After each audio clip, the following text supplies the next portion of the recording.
In this video, I'm going to tell you how you can come up with some killer ideas for your video games. I've spent time studying what works in video games, and I'm going to share with you a 4-part formula that I think separates the games that do really well versus the ones that die quietly on page 200 of Steam. So I think game dev ideas can be broken down into 3 separate ingredients. The topic, this is what your game is about. The format is what kind of game is it? And then the angle, crucially, what makes the game unique? So first is the topic. Get this right, otherwise everything downstream from here is doomed. If you have a topic that nobody cares about, then your game is already destined to fail. And I've fallen victim to this many times myself, where I've chosen to pursue a game just because I thought the aesthetic of it would look really cool, and didn't stop to consider the underlying idea and if it was actually any good. And that's an easy trap to fall into. It's also easy just to start coding and start building your game, but you should take time to consider for days or even weeks the idea and topic of what your game will actually be about and who your game will be for. So before you start anything, ask yourself genuinely, would people play this? And if you're building a commercial game, you need to be even more honest with yourself here. Would people actually pay for this? So I'm not saying don't experiment with your game ideas, because experimentation is healthy.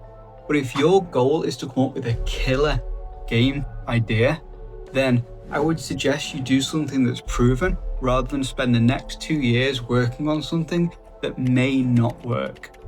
Go to itch.io or something like Steam Next Fest. Look at the small creators who are punching way above their weight with their game ideas. These are topics that clearly have legs. Take inspiration for those. See how you could build upon that and make something even better that's your own. Once you trust your topic, then you're ready for part 2 of this video. If the topic is what your game is about, then the format is how it all comes together. The format should scratch the itch that the player is looking to scratch when they download your game.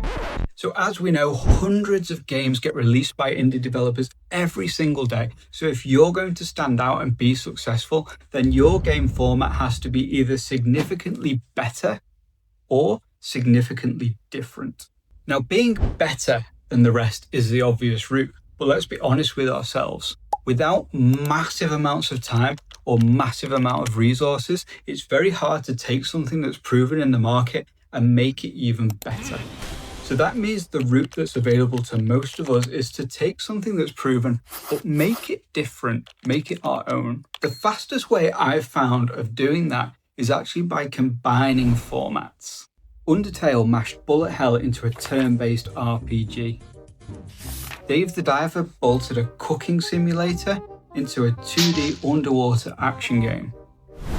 Crypt of the Necrodancer turned a roguelike into a rhythm game, and Inscription fused deck building with straight up horror. None of those pairings are necessarily obvious on paper, but that's why they worked so well. Take a look at some of your favourite games, let me know what they are in the comments, and understand which genres they started to mix to be successful, and then decide on your own. So this is the angle. Because a topic and a format for an idea can be fine, but when we add our angle to the game, that is what makes it really good. So let's imagine you've come up with the idea of a deck building roguelike, but that angle is that you set it within the blast radius of a dying star, and there's a countdown to when the star explodes and everything is finished. All of a sudden, a deck building roguelike is very interesting. How about a farming platformer, but the world is haunted by something horrific that shouldn't be there? Or a stealth RPG that takes place in the village under a mad king who's turned all the villagers against your player.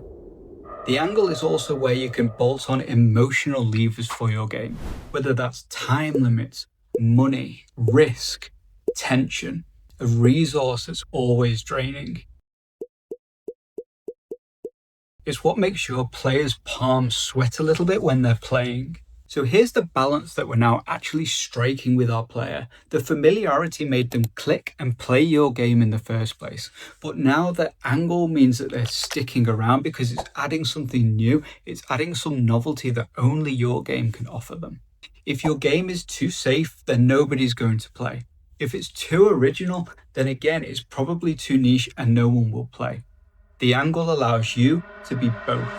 So the next step is the criteria. And this is where we need to get reflective and we must be honest. You probably have a lot of ideas now running around in your head, but here's where we need to be honest and we need to be ruthless to make sure that we connect to the right idea. The reason we need to be ruthless here is because a concept that dies now costs you maybe an afternoon. A concept that you pursue for 6 months and it turns out it's not the right one costs you, well, 6 months. So you need to ask yourself the following questions. Is there an audience for this game if I build it? Has anything like this game ever worked before? Does building the game excite you personally? Because once you start on this road, you could be on it for a while. And number 4, do you have the resources? A game like this could potentially take you years to develop. Do you have that time? Do you want to spend that time on this game? Do you have the capability to write the code or draw the art? Can you get it from elsewhere? Consider these things. Do you have the resources before you commit to the game? And one additional thing, if I may, once you've settled on your game idea, keep your scope small.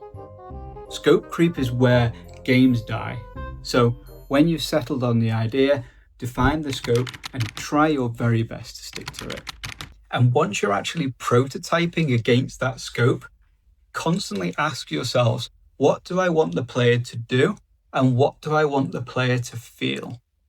And these ideas of what the player should do and what the player should feel should be woven throughout the process of your game. It's easy to get caught up in amazing video game ideas or different criterias, spreadsheets, the audience, what people want to play. But remember why we got into game development in the first place.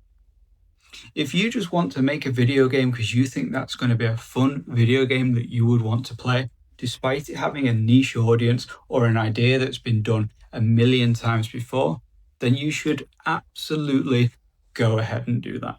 So that's our formula, the topic, the format, the angle, and the criteria. If you do have an idea that you think is really niche and never been done before, then why not chase that idea? Because maybe, just maybe, you could become the 1 in a million outlier that goes on to reach stratospheric success. And if you never try, then you never know. Now that you've got a killer game idea, watch this video next to understand how to make your game 100% more fun. Otherwise, this one's really good too. Check it out, stick around. I hope you enjoyed the video and thanks for watching. Go ahead, you can click.